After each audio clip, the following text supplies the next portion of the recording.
Hello guys, ఈరోజు అయితే మనం ఎల్లారం టెంపుల్కి అయితే ఎల్లారం పోచమ్మ తల్లి టెంపుల్కి అయితే వెళ్ళబోతున్నాం. So let's go. So guys, మనమైతే ఇప్పుడైతే స్టార్ట్ అయిపోయినాం గైస్. సో చక్కగా వెళ్ళేసి పెట్రోల్ పంప్కి వెళ్ళేసి మనం ఫ్యూయల్ అయితే ఓపించుకొని స్టార్ట్ అయిపోయినాం.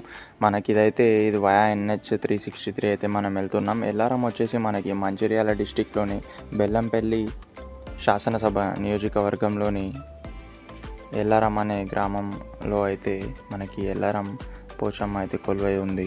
సో గైస్, ఇక్కడైతే మనకి ప్రకృతి వనంలో కొలువు తీరి ఉన్న దేవత. ఇక్కడైతే మనం ఎంట్రీలో వచ్చేసాం, చూడండి. గైస్, ఈరోజు అయితే సండే కావడంతో రష్ అయితే ఎక్కువ ఉంది. వెహికల్స్ అంతా కూడా మనకైతే బ్యాక్ సైడే ½ కిలోమీటర్ బ్యాకే ఆపేస్తున్నారు. ఎందుకంటే సండే కాబట్టి రష్ ఎక్కువ ఉండడం వల్ల మనకైతే ట్రాఫిక్ అయితే అక్కడ జామ్ అయిపోయింది. సో గైస్, ఇదంతా వచ్చేసి అయితే మనకి గుడి ప్రాంగణం గైస్. గుడి ప్రాంగణంలో అయితే మనమైతే ఇప్పుడు ఉన్నాము ప్రెజెంట్. ఇదంతా వచ్చేసి గుడి ప్రాంగణం అన్నమాట.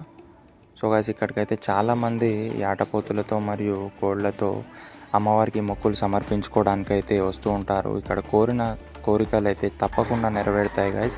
ఈ టెంపుల్కి వచ్చేసి సుమారు 200 సంవత్సరాల చరిత్ర అయితే ఉంది.